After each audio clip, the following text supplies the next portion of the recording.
What's up, people? This is William Jones, and I'm doing videos about leaving religion. Videos designed to make you think, to get your brains to working, to start to look at all this religious stuff logically and realize that it's really not real. And it's not real when you actually use logic and stay out of fairy tale world, stay in the real world. For this video, I'm trying to keep it short and sweet. I'm not going to get super deep on it, but I want to speak on something here. We always talk about the one God, but if you do the history on the Bible, you'll discover that the Bible originally did not have one God. As times went on, the Bible has been edited until the people became monotheistic and had one God.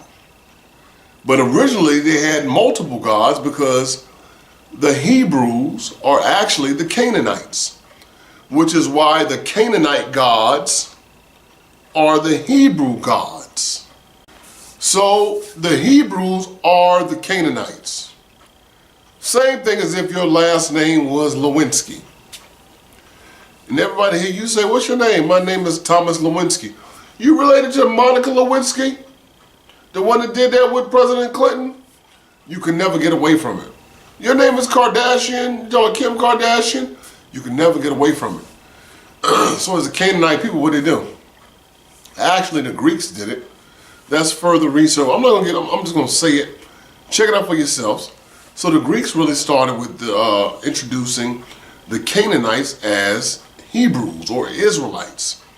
And they had to give them a backstory, which is where you get the Old Testament from. The Old Testament is about a backstory for a new people who actually had no backstory. So even in the Bible, the Israelites killed the Canaanites, which is impossible because it was them. So the Canaanite gods became the Israelite gods.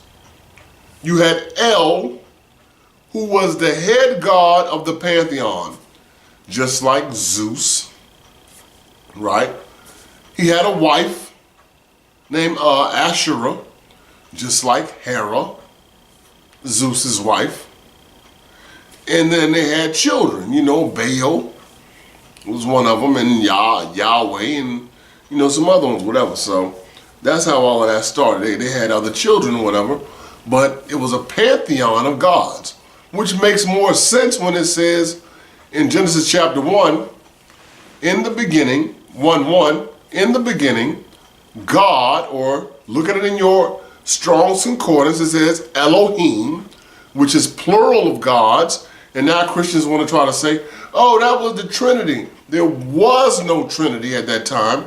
The Trinity was a later invention at the Council of Nicaea in 325 BCE or AD BC. CE, Common Era, or AD for you that want to try to use the whole thing about Jesus. So that was something new, the Trinity. That was not part of the original writings in the Old Testament. So when it says in the beginning, Elohim, or the gods, created the heavens and the earth. And God said, let us make man in our image and after our likeness, and let them have dominion. When he said, let us, it was the head god, just like Zeus, speaking to the other Olympian gods. It was El, speaking to the other Canaanite gods. Let us make man in our image after our likeness. Because if it was just God, and you're calling him he, then you would have just had the male, I shall assume. But it says it made them male and female. So if you made a male and female in our image, that means that our gods had to have present a male and a female. And that's what happened. So anyway, let me keep on moving. It mentions multiple gods in the Bible. I mean, you talk about Baal, Diana, some other ones. I can't remember his name right now. Marduk. Yeah, that was one of the Canaanite gods, Marduk. So all of this stuff is all crazy, right? So let's go to Deuteronomy. I'm going to get my phone out. We're going to look at Deuteronomy chapter 32, verse 8 and 9. Watch this. It reads as follows. And you'll say, oh, you're taking it out of context, whatever. Then read the whole chapter for yourself. Research it for yourself. I'm just going to read you the scriptures. I encourage you to read it all for yourself. It reads as follows. Deuteronomy 32 verse 8. When the Most High, notice that, the Most High divided to the nations their inheritance, when he separated the sons of Adam, he set the bounds of the people according to the number of the children of Israel. For the Lord's portion is his people. Jacob is the lot of his inheritance. Now notice in verse 8 it says, the Most High divided to the nations their inheritance. Right? And it mentions Israel, the children of Israel, because the Most High was El, which would be why Jacob's name was changed to Israel. Isis, Ra, and El, the Egyptian gods, which shows you it's stolen anyway. Isis, Ra, El. So Israel, which was El, the Most High, for the Lord's portion. Now in this verse it says Lord's in all caps. Anywhere in that King James Version where it says Lord's in all caps, that means Yahweh. So in verse 8, the Most High divided El, but in verse 9, in Yahweh's portion is his or El's people. Look what they call him, Jacob. Is the lot of his inheritance. It says Jacob.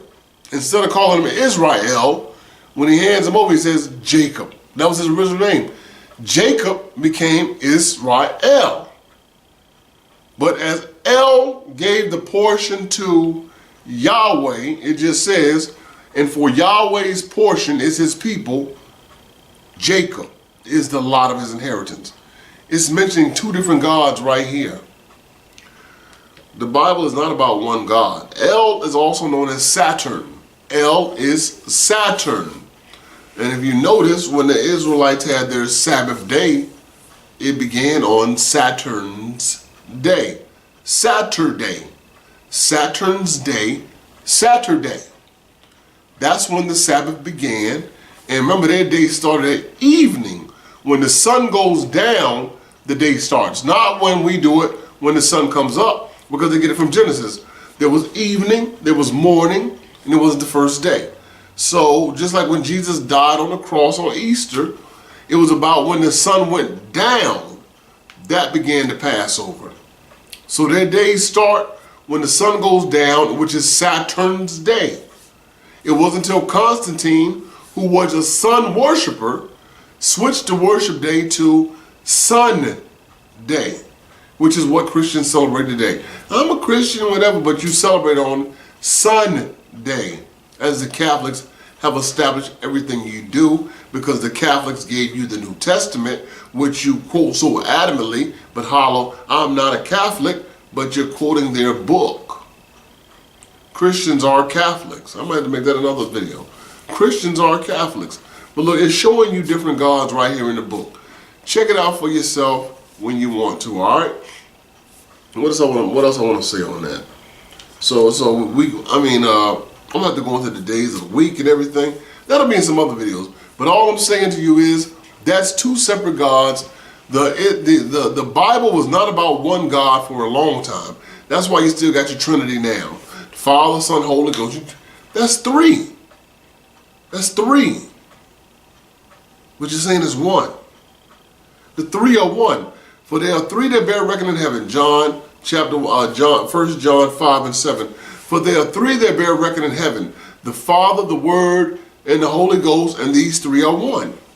But they are three. Because if they were one, it's only one record. I can't go and vote and vote three times. I voted for me, myself, and I. They will arrest me for that. That's falsifying. You can't do that. But I voted for me, myself, and I. But it's just you. So if it was the Father, the Word, and the Holy Ghost, these three are one, or these three are in agreement, then that means there's three separate gods. You're still missing the fact that it was not monotheistic, it was multiple gods. It just copied the pantheon of Zeus, Hera, and Mars, and what's the other ones? Venus. I might be mixing up the Greek names from the Roman names and all of that. But it's the same thing. It's multiple gods. But to keep it simple, check it out for yourself. I'm out of here. Peace.